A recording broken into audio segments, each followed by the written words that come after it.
Good morning, all. Thanks, esSENSE Global and esSENSE Bangalore, for giving this opportunity. Today, I'm going to talk about emotional intelligence. So, before jumping into the topic, let me ask a fundamental question. Are humans rational? So, I know most of us here identify ourselves as rational being, but are you really rational? If you recall your past decisions, how many of them are really rational? I'm sure most of our decisions, more than 80% I would say, are not rational, mostly emotional. So we are not thinking machines that feel, we are actually feeling machines that think. So let me tell a story. So one of my friends decided to buy a car. After immense research, he has shortlisted his favorite car based on his budget and other priorities. So he went to the showroom and he had to wait there for more than half an hour. And the salesperson came. He was too rude and irritating. So his overall experience was very bad. So he decided to change his decision. So he thought, okay, let's not buy this car. And he settled with his second best option. So what is it? Is it a rational decision or an emotional decision? So he has changed his rational decision because of the impulse emotions he had. So I'm sure most of you had a similar experience, and it's quite normal because an average person has more than 400 plus emotions in everyday life. So our brains are hardwired like that. So it's hardwired to have an upper hand for emotions rather than logic. So our emotional reactivity is designed for survival instincts, not for logical reasoning. So that actually helps us for having like survival issues, like when somebody is like some tiger jumps into you, you can react in the best possible way, but it's not for your daily conflicts. So does that mean rational and emotional intelligence are mutually exclusive? No, there are some common grounds. So today we are here to explore that common ground and enhance its horizons. Before starting, what is intelligence? Intelligence is the ability to acquire and apply knowledge and skills. And so there are different types of intelligence. This figure here shows the multiple intelligence model, which is like developed in 1980s, and it's explained different intelligence for human being, like existential intelligence, linguistic intelligence, music intelligence, and there are so many other intelligence. So let's start by a famous quote by Aristotle. Anyone can become angry. That's very easy. But to be angry with the right person, to the right degree, at the right time, for the right purpose, and in the right way, this is not easy. So, this means even our ancient philosophers had some insight about emotional intelligence. But emotional intelligence, as we seen today, was first appeared in 1920s, and later it matured in late 1990s. So, Peter Savoy and John Mayer was the psychologist. They started more research on this topic. So, what is emotional intelligence? It is the ability to understand and manage your own emotions and understand the emotions of people around you. So, having a high emotional intelligence can build stronger relationship and achieve your personal and professional goals. So, it can also connect with your feelings and make informed decisions when it matters the most. So, in other way, we can say this is the other way of being smart. So, Daniel Goleman is an American writer, psychologist. He popularized the term emotional intelligence in his book by the same name. So he proposed EI is essential for success in one's life. So it is often important than IQ. So true intelligence is not about being emotional or emotive, nor suppressing your emotions or denying them. So he proposed a model for emotional intelligence. Initially, it was consist of 5 pillars, then it's evolved into 4 pillars. So, what are the 4 pillars of emotional intelligence? First one is self-awareness. So, you should be aware about your emotions. So, you should be able to assess yourself. Then that will boost your self-confidence. Another one is self-management. You should be able to control your emotions, and you should be able to adapt as per the situations. So, social awareness is another pillar. So, which means you should have empathy and awareness around your social circumstances. And relationship management is the last pillar of Daniel Goleman model of emotional intelligence, which helps you to have a proper relation with your social and friend circle. So, if you understood the 4 pillars of Daniel Goleman's model, then it is easy to improve your emotional intelligence or EQ. So, have you ever had the regret of doing things wrong? Yes, right? So, you could have done it, you might have felt like you could have done it better. So, emotional intelligence is the key. So, if you apply emotional intelligence in your daily life activities, you can improve your daily life activities. Okay. So, how you can improve the emotional intelligence? So, broaden your perspectives. Do some empathy exercise. Write down the emotion. Whenever you have some emotion, let's write down, and so that you can understand what exactly is going on. Maybe reframe the situations, like you had a emotion, right? So just reframe the situation and understand it better. And also you can go cognitive behavior therapies, like maybe deep breathing exercises can also help when, like, instead of suddenly reacting to emotions. And always trust the non-verbals. Sometimes, say in Hindi, they will say like, "Baano ko samajho, bhashon ko nahi." That's like you should understand the feelings, not the words. So, and ask more questions. Like you can put 5 whys. Suppose you are unhappy because you met a friend, but he didn't greet you, so you are unhappy, and you start having a feeling against him. But you ask 5 questions. Why he behaved like that? What are the reasons behind that? So if you ask more and more questions and understand his behavior from his perspective, you can actually help to control your emotions and the way you react to the emotions. And changing your body language also sometimes help you to have a high emotional intelligence. Enough of theories. Let us jump into some real life examples. Let's talk about something which is very close to heart of Bangaloreans, the famous Bangalore traffic. So traffic frustration is an everyday reality for all Bangaloreans, right? I mean, I put a meme from social media, like the party is epic. Why can't we stay longer? Yeah, because we stay in Whitefield, bro. So that's Bangalore. Yeah, so everybody face this kind of frustration. So we are trying to apply our Daniel Goleman intelligence model here to understand and solve this situation or deal with this situation. Okay, let's put the first one. Awareness. So first you should understand the effect of traffic and the effect of your frustrations. So say in the right hand side, you can say it can cause mental stress, it can waste your lot of time, it has an environmental impact, it has economical consequences and health implications as well. So also strategies avoid, so prepare some strategies to avoid traffic congestion.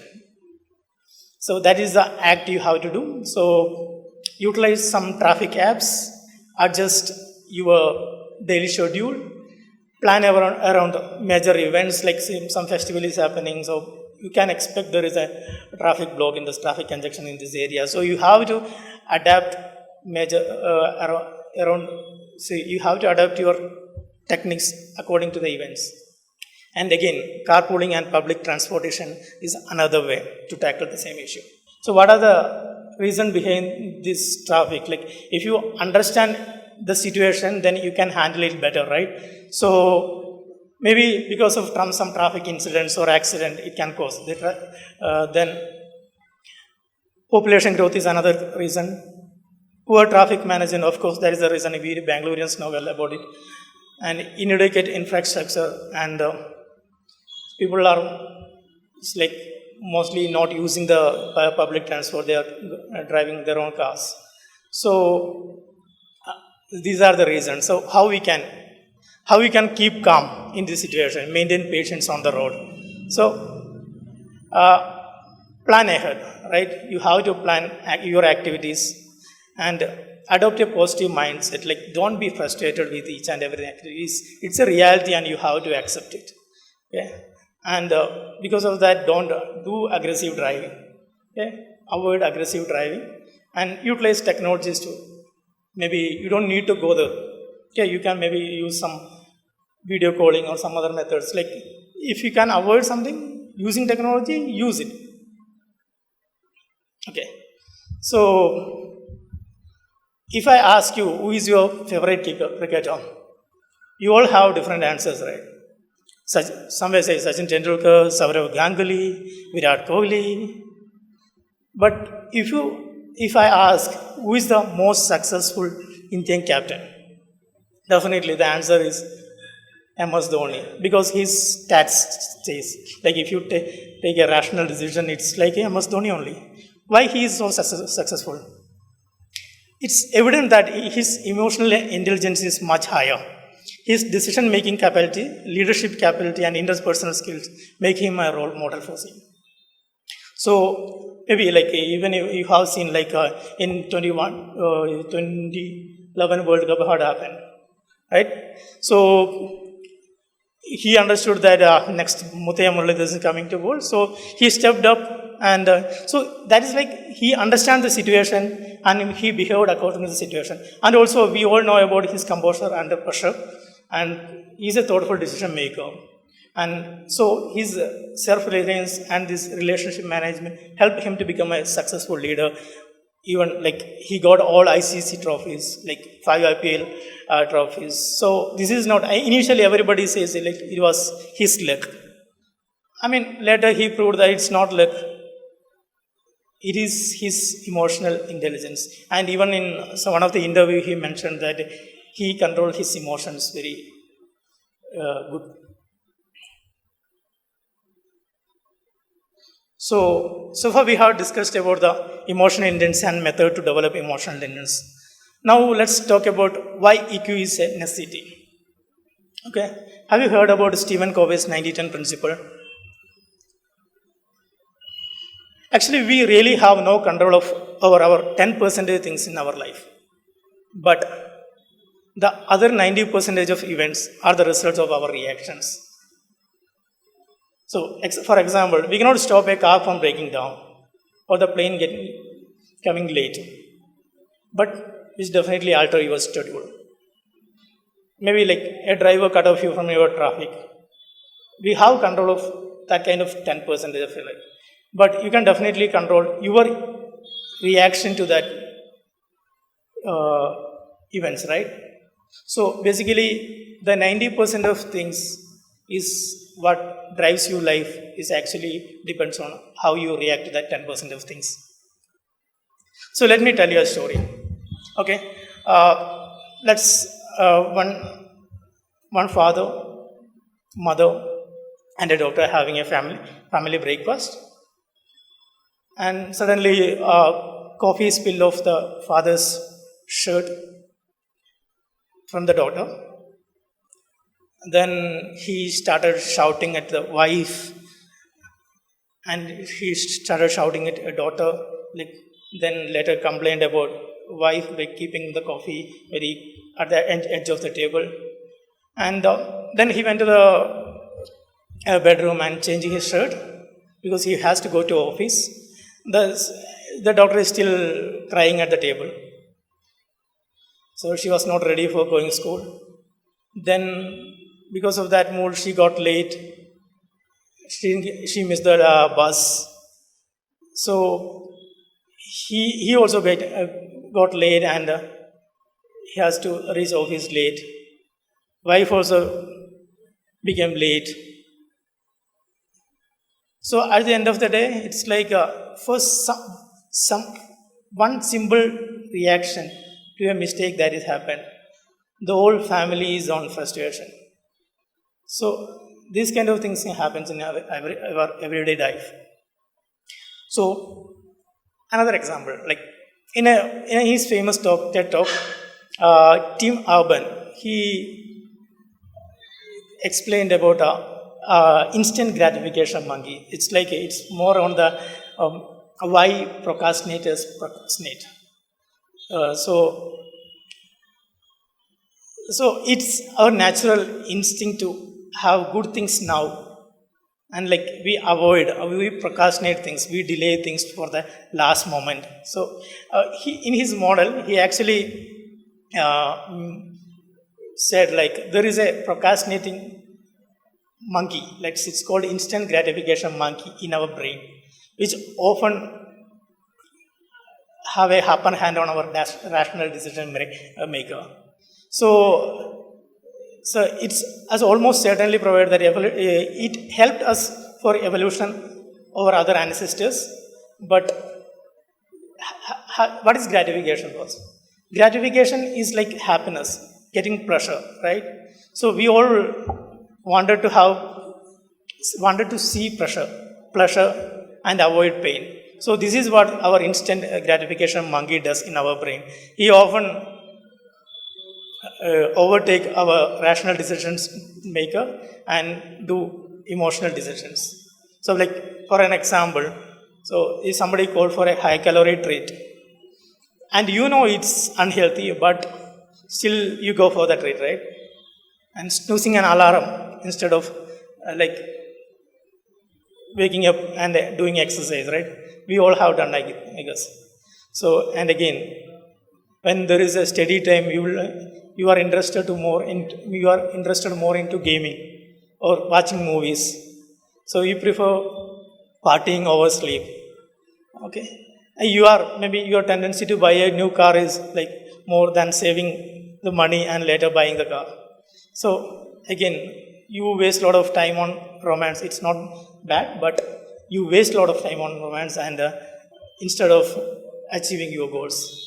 So these kind of decisions are very common. So let's see other emotional decisions in your life. So like buying shares the company you like.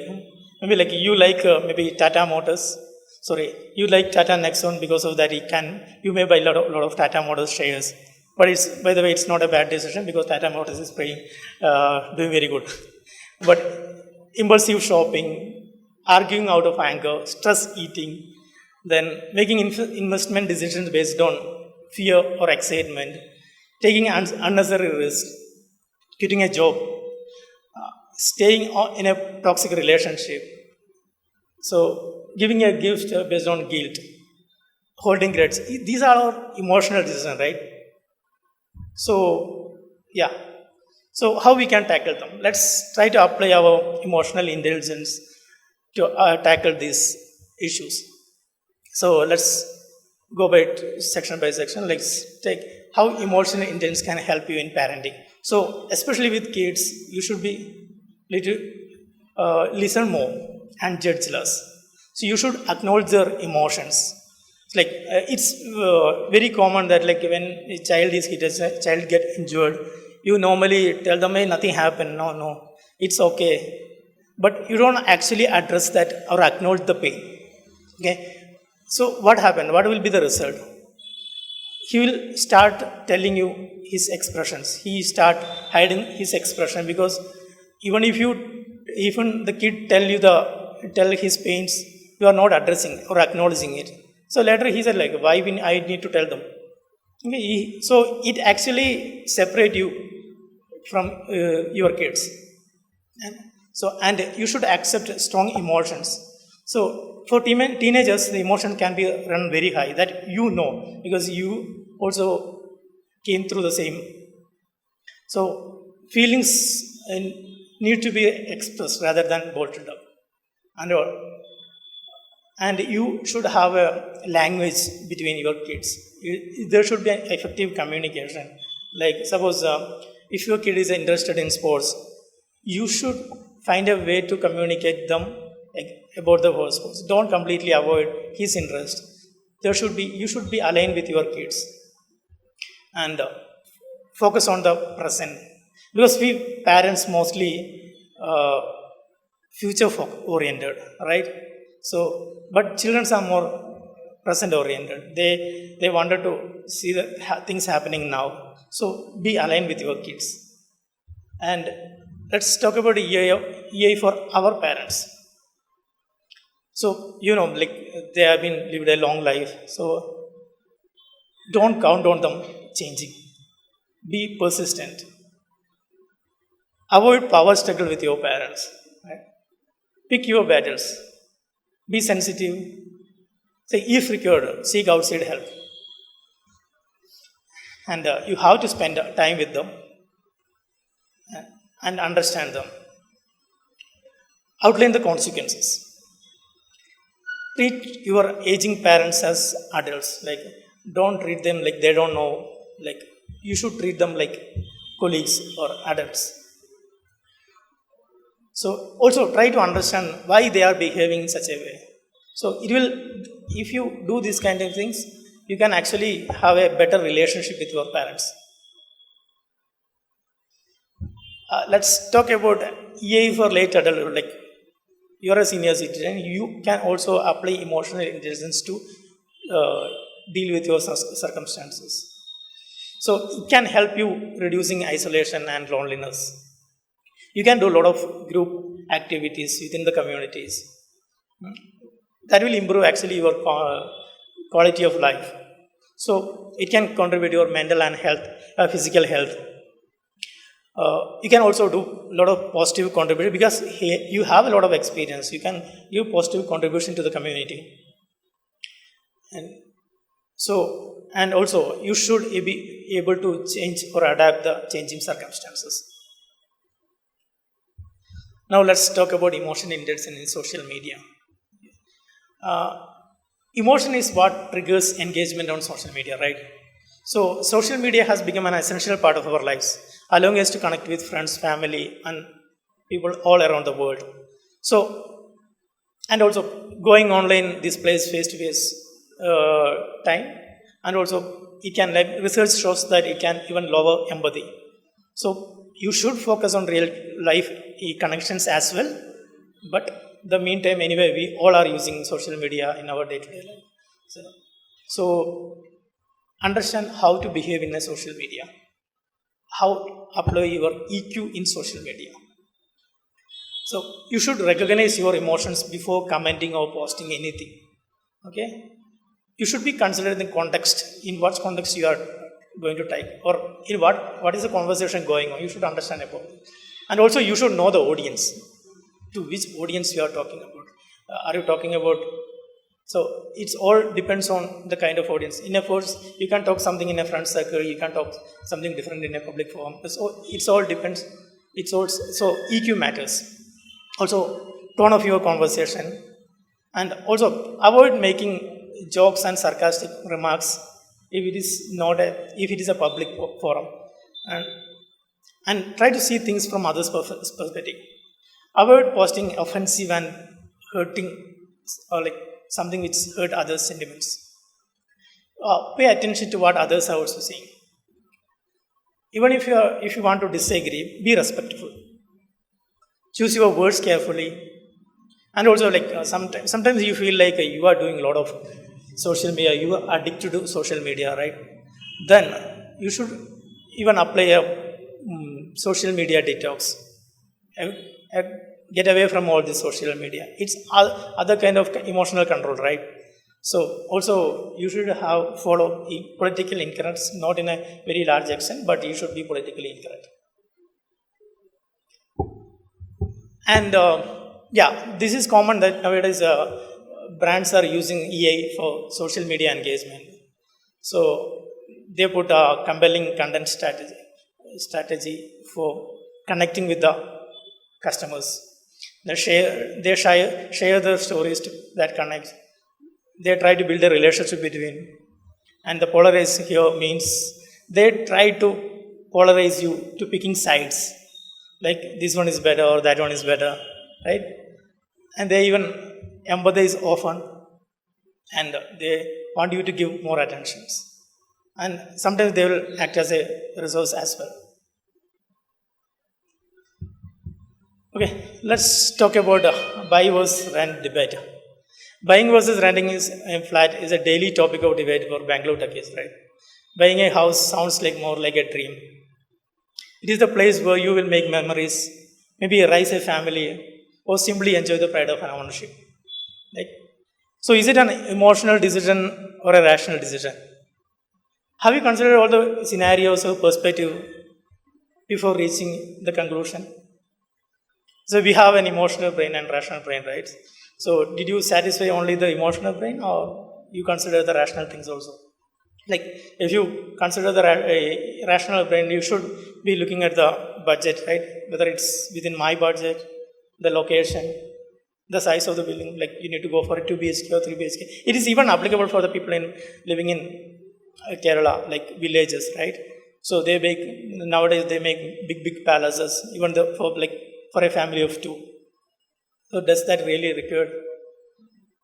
And also you need to look at the builder's credibility, whether it's a long-term investment, and you have any budget constraint or flexibility, and how you can handle this ownership.